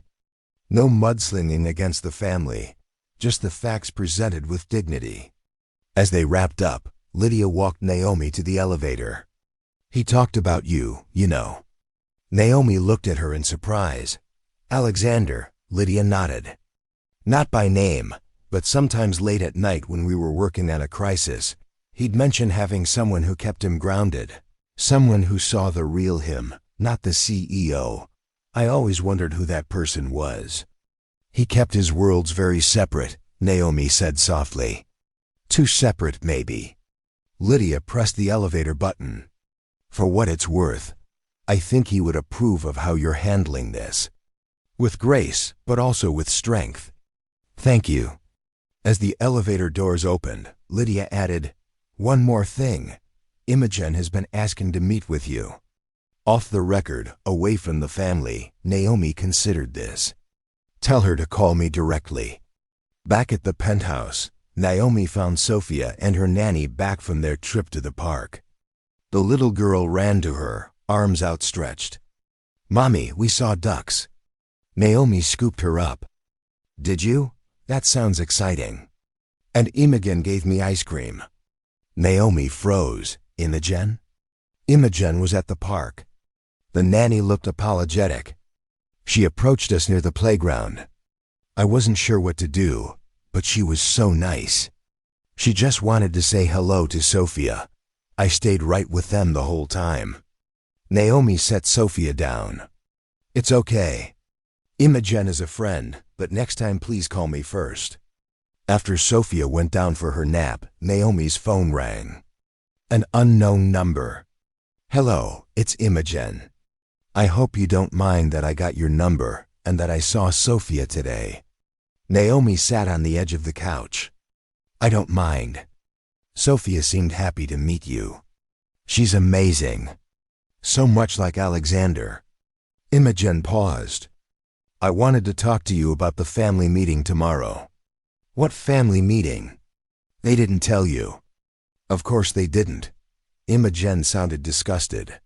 Martin has called everyone together to discuss strategy regarding the will. I thought you should know. Naomi felt a headache building behind her eyes. Thank you for the warning. It's more than that. I want to help you. Imogen's voice lowered. What they're doing isn't right. Alexander obviously loved you both. The family is just they can't accept change. Why are you taking our side? Because Alexander was the only one who ever saw me as more than just another Kingsley obligation. He encouraged me to study art instead of business. He funded my gallery when the family refused. Imogen's voice broke slightly. He was real, and if he loved you, that's good enough for me. They talked for another half hour with Imogen providing invaluable insights into family dynamics and the legal strategies being discussed. By the end, Naomi had a potential ally and a warning about what was coming. The next day, as promised, Naomi did one carefully controlled interview with the Wall Street Journal. She kept her answers dignified and focused on facts. Yes, she and Alexander had been legally married for 8 years. Yes, Sophia was their biological daughter. No, she wouldn't discuss why Alexander had kept their marriage private. That had been his choice to make. When asked about the legal challenges to the will, she said simply, Alexander made his wishes clear. I hope his family will eventually respect that. The article ran 3 days later, accompanied by a photo of Naomi, Sophia, and Alexander at the beach house, a rare family picture taken by a timer. The response was swift and overwhelming. Social media erupted with speculation and debate, while news outlets seized on the story, airing segments about the Kingsley inheritance scandal. To Naomi's surprise, public opinion began shifting in her favor. The image of the devoted wife and innocent child, hidden away by a man torn between love and obligation, struck a chord. In contrast, the Kingsleys, with all their wealth and entitlement, looked cold and calculating. A week after the article's release, Naomi got a call from Graham. "The family wants a meeting," he said bluntly. To discuss a settlement, she wasn't surprised. The PR disaster was only getting worse for them. "What kind of settlement?" "They're offering $20 million. In return, you forfeit any claim to Kingsley Industries and agree to change Sophia's last name." Naomi actually laughed. "Not a chance. I told them you'd say that. Their fallback is $50 million, plus you keep the penthouse." "Graham, they could put $1 billion on the table, and my answer would still be no. This isn't about money. It's about respect for me, for Sophia, and for what Alexander wanted. I'll pass along your answer. But be ready. They're desperate. Things may get uglier. Let them," Naomi said with a weary sigh. "We're not going anywhere." The next morning, Naomi's phone lit up with messages from friends. A tabloid had splashed across its front page, "Kingsley widow's secret past revealed." The article unearthed old college photos, hinted at past relationships, and quoted unnamed sources claiming she'd trapped Alexander for his fortune. Naomi felt sick reading it, but refused to be cowed. She called Lydia Chan at once. "I assume you've seen it," Lydia said when she answered. "Yes. And I assume those anonymous sources are family. Most likely. Unfortunately, tabloids don't need to verify the way legitimate outlets do." Lydia's voice held an edge of apology. "How do you want to handle it?" "We don't, we ignore it. Our response only feeds it." "Smart move. For what it's worth, the family's taking the brunt of this. Several major clients are voicing concern about the company's stability with the succession fight. The board is rattled." That afternoon, Imogen called again. "I'm so sorry about that trash in the tabloids," she said quickly. "It's vile, thank you. We're managing. There's something else you should know. Uncle Martin somehow got hold of Alexander's medical records. He's trying to argue the cancer treatments impaired Alexander's judgment when he wrote the will." Naomi's grip tightened on the phone. "That's absurd and illegal. Definitely illegal. I overheard him talking to his lawyer. You should tell Graham." As soon as she hung up, Naomi contacted both Graham and her own newly hired attorney. Within hours, they filed for an emergency injunction to block any use of stolen medical records.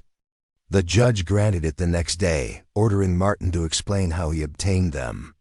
It was Naomi's first major legal win, a clear signal that she wouldn't be intimidated or outmaneuvered. 3 weeks after Alexander's death, as the legal fight escalated, Naomi got an unexpected visitor at the penthouse. Eleanor Kingsley stood at her door, looking uneasy but resolute. "May I come in?" she asked quietly. Naomi stepped aside. "Sophia's napping. That's fine." "I wanted to speak with you anyway." Eleanor walked inside, her eyes moving over the apartment, Alexander's hidden sanctuary for years. "This is beautiful. Thank you. Would you like some tea?" Eleanor nodded and followed Naomi into the kitchen. They sat at the island, cups between them, silence heavy until Eleanor finally spoke. "I owe you an apology." Naomi didn't respond, making her work for it. "What I said at the hospital about you and Sophia, it was cruel and unfair. I was shocked, but that doesn't excuse it." "No, it doesn't." Eleanor took a sip of tea, visibly struggling. "I've had time to think. I keep looking at that picture in the article, how happy Alexander looked with you.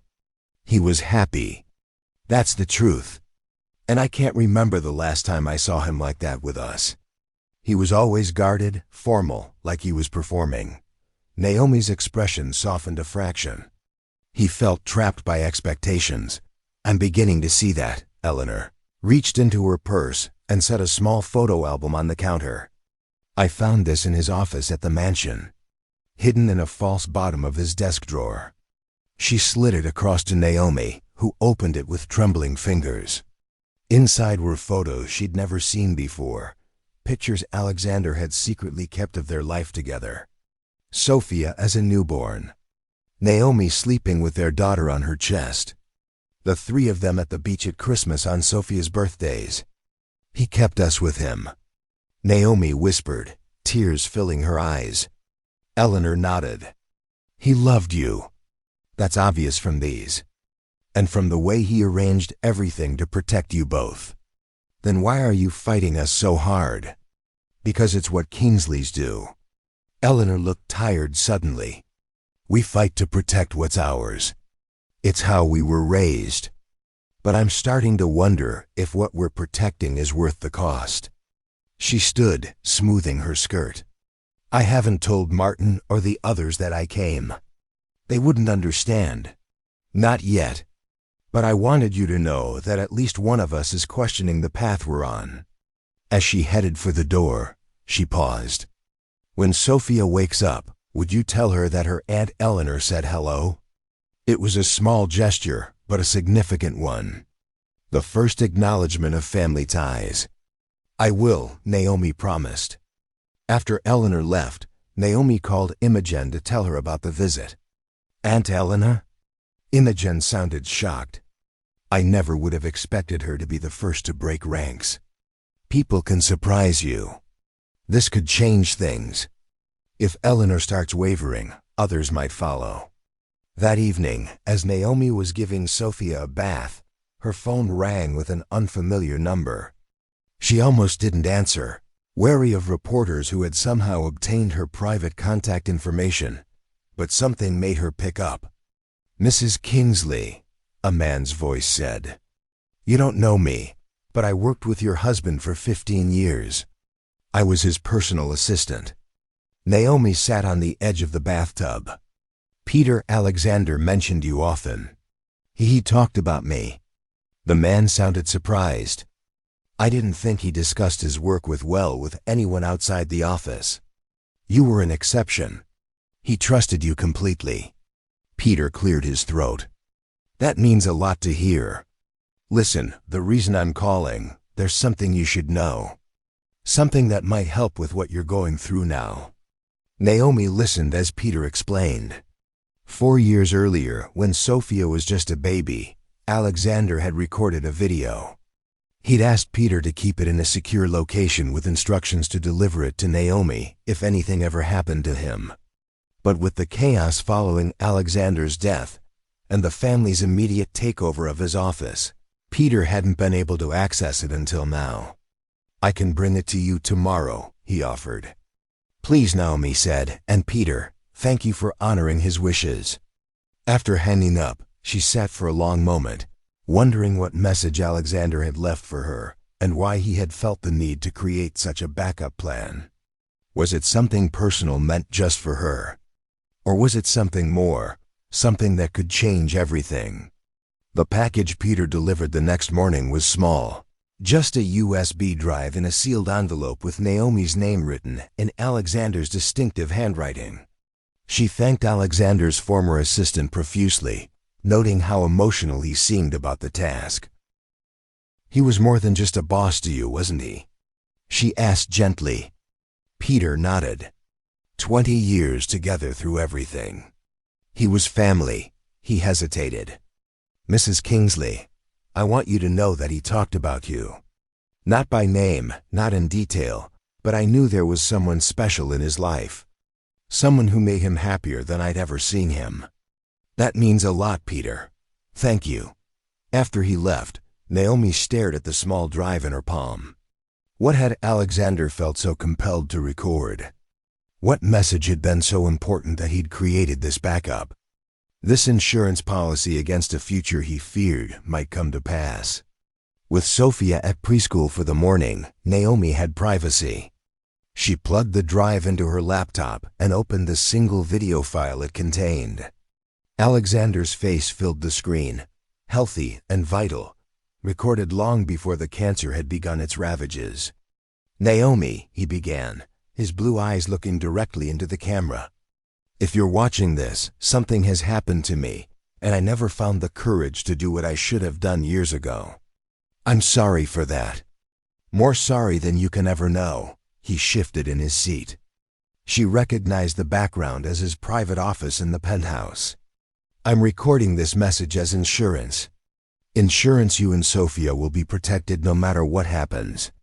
That the truth will be known." He took a deep breath. "I've updated my will to provide for you both financially. Graham has all the necessary documentation of our marriage, Sophia's birth certificate, everything needed to prove your legal rights. But I know my family. They'll fight. They'll try to erase you to pretend you never existed. They might claim I was coerced or manipulated or not of sound mind." His expression hardened. "So I want to state clearly and unequivocally that I, Alexander Kingsley, am making these decisions of my own free will, with full mental capacity and after careful consideration.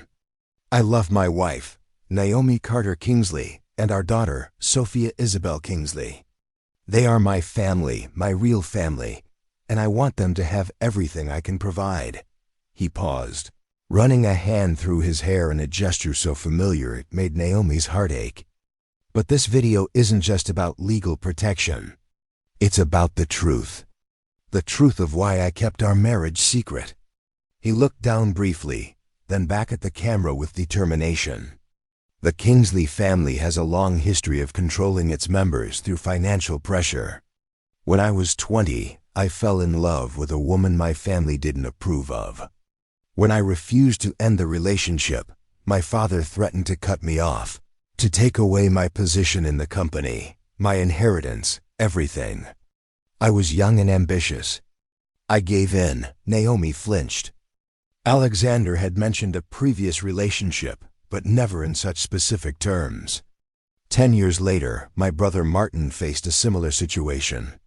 His wife, his first wife, wasn't from the right background. The family made their disapproval clear. Eventually, the pressure destroyed their marriage. She left with a settlement, but without her dignity. Martin remarried someone the family approved of.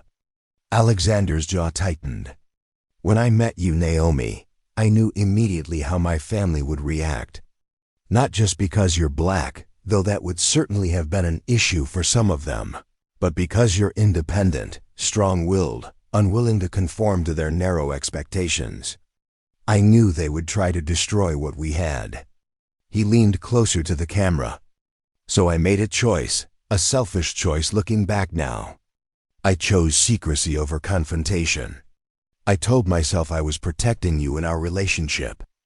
But the truth is, I was protecting myself too from their judgment, their interference, their inevitable attempts to control the situation." Alexander closed his eyes briefly.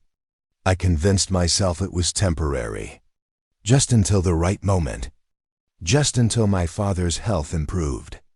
Just until the company was more stable. Always just until. But the right moment never came because I never had the courage to create it."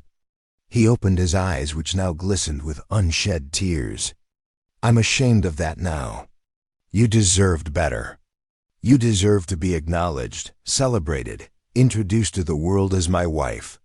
Sophia deserved to know her extended family, to be recognized as a Kingsley.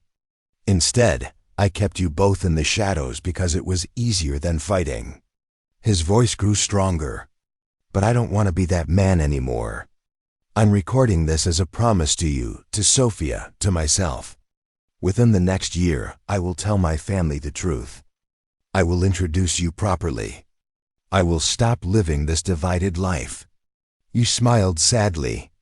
"If you're watching this, it means I failed to keep that promise. For that, I can only ask your forgiveness and hope that this message helps secure the future you both deserve." He leaned forward as if to turn off the camera, then stopped. One more thing, if my family contests the will, if they try to paint you as some kind of opportunist, show them this. Show the world if necessary. Let everyone know that you were never the secret. You were the light I was too afraid to share. The screen went black. Naomi sat motionless, tears streaming down her face.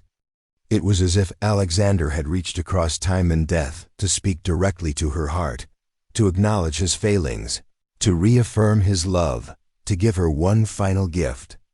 The video wasn't just a declaration of his intentions. It was a powerful legal tool. No judge or jury could watch it and doubt Alexander's competence or his genuine desire for Naomi and Sophia to inherit. It was the ultimate insurance policy. She reached for her phone and called Graham. "I have something you need to see," she said simply. An hour later, Graham sat in her living room, having just watched the video twice. "This changes everything," he said. With this, their claims of mental incapacity or undue influence are completely undermined. "Should we show it to them directly?" Naomi asked before taking it to court. Graham considered the question. It might give them a chance to prepare a counter-strategy. On the other hand, it might convince some of the family to drop the contest entirely. Eleanor is already wavering.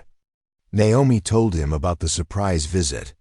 And Imogen has been supportive from the beginning. Martin is the real obstacle. Graham said he's driving this fight and he has the most to lose if Kingsley Industries shares go to Sophia's trust. Naomi made a decision, set up a meeting. Just the immediate family, you and me. No other attorneys. "Are you sure?" "Yes, it's time to end this for all our sakes, but especially for Sophia's. She's lost her father.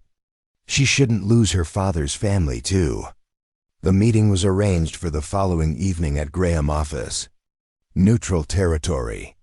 Naomi arrived early. The USB drive secure in her purse, her resolve firm despite her nerves. The Kingsleys filed in like a funeral procession. Martin and his second wife, Eleanor, their younger brother Theodore Kingsley and his husband, and their sister Caroline with her college-age daughter, Imogen. They took seats around the conference table, their expressions ranging from open hostility, Martin, to uncomfortable awkwardness. Theodore Kingsley, to cautious neutrality, Eleanor. Graham opened the meeting formally. "Thank you all for coming. Mrs. Kingsley has requested this gathering to share some information she feels might help resolve the current dispute." Martin snorted. "Unless she's withdrawing her fraudulent claims, I don't see what there is to discuss." Naomi met his gaze steadily. "I understand your anger, Martin. You believe I've appeared out of nowhere to claim what you see as your family's birthright. But I'm not a fraud, and neither is my daughter. We were Alexander's family for 8 years. He chose us, even if he didn't have the courage to tell you about that choice." "Convenient that he can't verify that now," Caroline muttered. "Actually, he can." Naomi placed the USB drive on the table. Alexander recorded this message 4 years ago and entrusted it to his personal assistant. He wanted to ensure that if anything happened to him before he found the courage to introduce us properly, his wishes would still be known. A tense silence fell over the room. Graham connected the drive to his laptop and turned the screen so everyone could see. Then, without further comment, he played the video. Watching the Kingsleys' reactions was like witnessing a wave of emotional dominoes falling. Disbelief, dawning comprehension.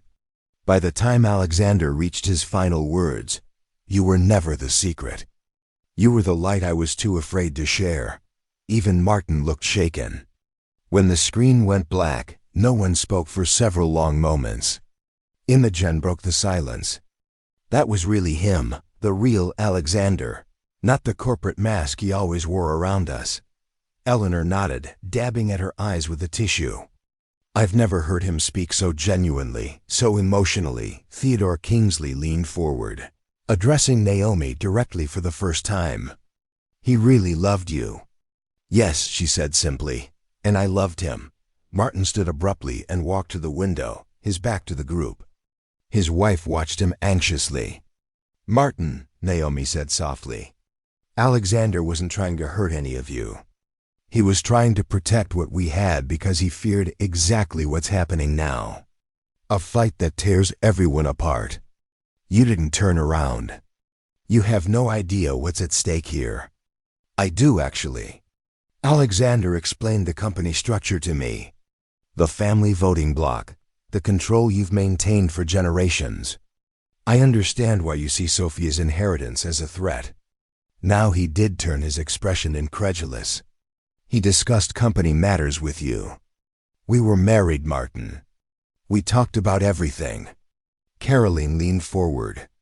"What exactly are your intentions regarding Kingsley Industries? Do you plan to take an active role?" "No. I have my own career, my own interests. I have no desire to run or even influence the company. But I do want Sophia to have what's rightfully hers when she's old enough to make her own choices." "And in the meantime," Theodore Kingsley asked, "who controls her voting shares?" "I do as her trustee, but I'm open to discussing arrangements that respect both Sophia's inheritance and the family's concerns about company control." The Kingsleys exchanged glances, a silent communication born of lifelong familiarity. "We need to discuss this privately," Martin finally said. "Of course," Naomi stood. "Take all the time you need.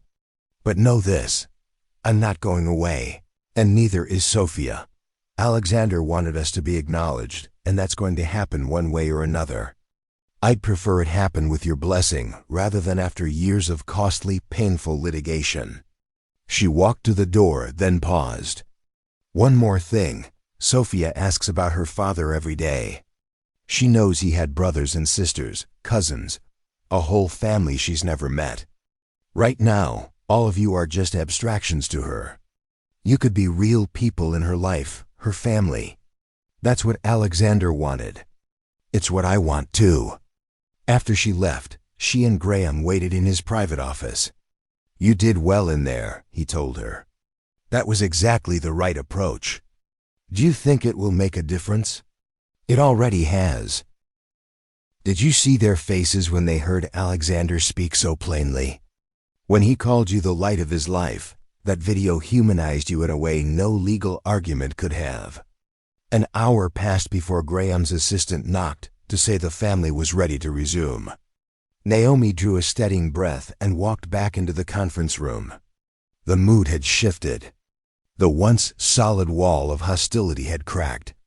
Martin still looked severe, but the others appeared more reflective, more receptive. "We've discussed your situation," Martin began, formal as ever. "And we have a proposal." Eleanor cut in. "What my brother means is, we were wrong. Seeing Alexander in that video, hearing him speak about you and Sophia, forced us to face some uncomfortable truths about our family." Theodore Kingsley inclined his head. "We've always taken pride in being the Kingsleys, a powerful, united front. But at what cost? We drove Alexander to hide the most important people in his life." Martin cleared his throat. "That said, there are practical concerns regarding Kingsley Industries. The company has been family-controlled for generations. Having Sophia's significant stake potentially voted by someone outside the family raises real governance issues." "I understand," Naomi said. "Our proposal is this," Martin continued. "Formal recognition of you and Sophia as Alexander's legal heirs. No contest to the will. Full inheritance as written." Naomi waited for the catch. "In exchange, we ask for a voting trust covering the Kingsley Industries shares. You retain ownership, but the voting would be conducted by a 3-person committee, you, representing Sophia's interests, and 2 family members rotating annually." It was, Naomi had to admit, a fair compromise. Sophia's ownership acknowledged. The family's controlling hand preserved. "I'll need the exact terms in writing," she said. "And my attorney will review them." "Of course," Martin replied. "And I want something else," Naomi added. "A real relationship between Sophia and her father's family. Regular visits, holidays, a chance for her to know where she comes from. Eleanor offered a tentative smile. We'd like that too. Imogen, quiet until now, spoke up. Uncle Martin, tell her the rest. Martin shifted, plainly uncomfortable. We would also like to apologize publicly for how we've handled this, and for any pain we've caused you and Sophia. Naomi hadn't expected that. Thank you. And, Caroline added, we'd like to establish a foundation in Alexander's name to support causes he cared about. We hoped you might help guide it, since you knew that side of him better than we did. It wasn't perfect. There would still be details to negotiate, lawyers to consult, papers to sign, but it was a beginning. An acknowledgement that Naomi and Sophia were part of the Kingsley story now, whether the family had chosen it or not. I think Alexander would be pleased, she said softly. This is what he wanted, for all of us to find a way forward together. The tension that had dominated the room for hours finally dissipated. There were handshakes, tentative smiles, even a brief hug from Imogen. As the family prepared to leave, Eleanor approached Naomi. Would it be possible? Could I meet Sophia properly? Perhaps bring her a gift. Naomi smiled. She loves books and anything to do with space. She wants to be an astronaut. Eleanor's eyes brightened. Alexander was obsessed with space as a child, too. I have some of his old books in storage. Maybe she'd like those. I think she'd love them.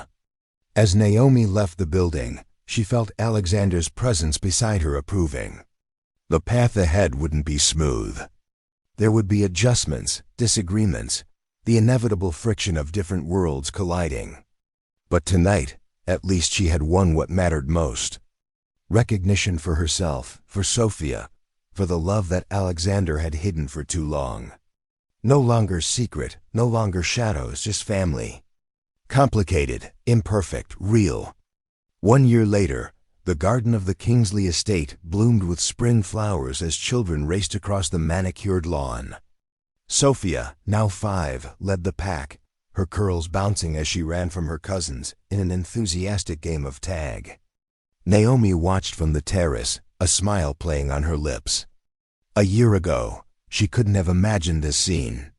Sophia fully integrated into the Kingsley family, accepted and loved by the same people who had once tried to deny her existence. Penny, for your thoughts, Imogen said, joining her with 2 glasses of lemonade, just marveling at how much can change in a year. Naomi accepted the drink gratefully. Thank you. Thank you, Imogen countered. You could have destroyed this family. Instead, you saved it. Naomi laughed. I think that's giving me too much credit. I don't. Imogen's expression was serious. Before you forced us to confront the truth, we were just going through the motions, playing our assigned roles. Now it feels like we're actually a family again. Across the garden, Eleanor was setting up an easel for an art project with the younger children. Theodore Kingsley and his husband were grilling on the patio. Even Martin, still somewhat reserved, was making an effort. He'd spent the morning teaching Sophia how to fly a kite. The monthly Kingsley Family Day had become a tradition in the past year, a time for all branches of the family to come together without business or obligations intruding. It had been Naomi's idea, a way to build the relationship she wanted Sophia to have with her father's side of the family. How are the renovations coming along? Imogen asked, changing the subject. Almost finished. We move in next month. After careful consideration, Naomi had decided to sell the penthouse. Too many bittersweet memories, and renovate Alexander's childhood home, a smaller property on the Kingsley estate that had stood empty for years. It was a symbolic choice as much as a practical one, establishing their place within the family while maintaining independence. Sophia is excited about having a backyard, Naomi added, and being closer to her cousins. And how about you? Are you excited about the new position? Naomi nodded. The Alexander Kingsley Foundation, established as part of the settlement, had grown rapidly over the past year. What had started as a modest family charity had evolved into a significant philanthropic organization, supporting arts education, medical research, and community development. All causes Alexander had quietly supported during his life. 3 months ago, the board, composed of both Kingsley family members and independent directors, had unanimously voted to appoint Naomi as executive director. "It feels right," she said, using Alexander's legacy to make a real difference. "He would be proud." Imogen assured her of everything you've accomplished. Naomi's phone chimed with a text message. She checked it, smiling. "Peter says the portrait arrived safely. They're hanging it in the boardroom now." Another part of the healing process. A portrait of Alexander commissioned for the Kingsley Industries headquarters. Unlike the formal stiff painting of him that had hung there previously, this one captured his warmth, his humor, his humanity. The artist had worked from family photographs, including several of Alexander with Naomi and Sophia. "Will you be at the unveiling tomorrow?" Imogen asked. "Of course," Sophia's excited about it. She helped choose which photo to use. Their conversation was interrupted by Martin approaching with uncharacteristic hesitancy. "Naomi, could I speak with you for a moment?" Imogen excused herself, leaving them alone on the terrace. "Is something wrong?" Naomi asked. "No, nothing wrong." Martin seemed to be struggling with what to say. "I've been meaning to tell you the board reviewed the quarterly results yesterday. And the initiatives you suggested for the foundation, particularly the scholarship program, they're making a difference. Not just for the recipients, but for the company's reputation. Applications for positions are up 40%. Employee satisfaction scores have improved. Even our stock has seen a boost." Naomi smiled. "I'm glad to hear it, but I doubt that's what you wanted to tell me." Martin sighed. "No, it's not. What I wanted to say is you were right about Alexander, about what he wanted, about how our family needed to change." He looked out at the children playing. "Sophia has been good for all of us. She reminds me of Alexander when he was young before the weight of expectations crushed his spirit." "He would be happy to hear you say that." "I was wrong about you," Martin admitted. "I thought you were a threat to everything we'd built, but you've actually helped preserve it, just in a healthier way." It was as close to an apology as Martin would likely ever come. Naomi accepted it with a nod. "Family was always the most important thing to Alexander," she said. "Not the company, not the money, just the people he loved. I'm trying to honor that." "You're succeeding." Martin hesitated, then added, "There's something else. The voting trust agreement comes up for renewal next month. I've been thinking perhaps we could modify it, give you a greater say in how Sophia's shares are voted." Naomi raised an eyebrow. "Really? What brought this on?" "You've proven yourself to be thoughtful about the company's interests, and it's what Alexander would have wanted." Before she could respond, Sophia came running up, breathless and grinning. "Mom, and Eleanor says, we can do painting now." "Come see. I'll be right there, sweetheart." She watched her daughter race back to the activity table. "She has his eyes, doesn't she?" "And his smile," Martin agreed. "Every time I see her, I see him." The afternoon passed pleasantly with art projects, giving way to a family dinner on the lawn. As twilight approached, Caroline's husband set up a portable movie screen for the children. Sophia cuddled next to Naomi on a blanket, pointing excitedly as the night sky deepened above them.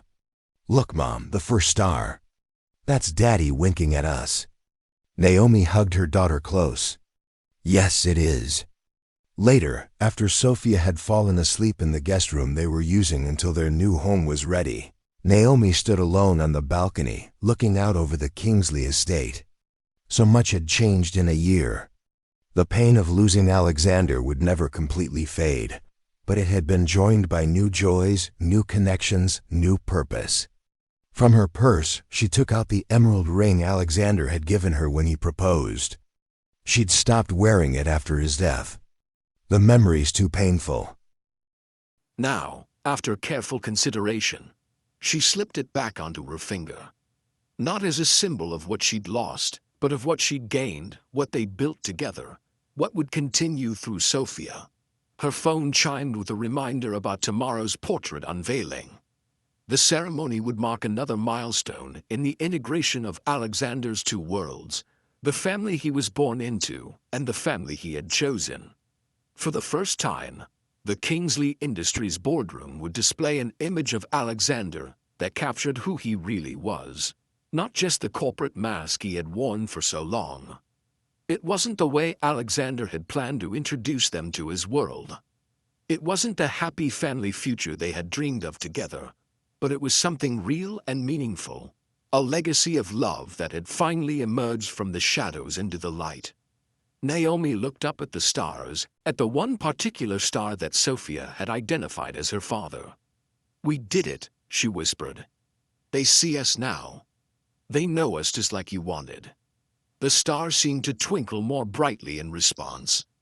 Alexander, keeping his promise to wink at them from heaven. Naomi smiled through her tears. Not all secrets were meant to stay hidden forever.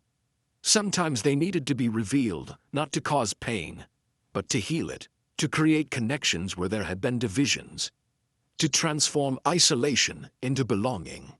That had been Alexander's final gift to them all. The truth that set them free.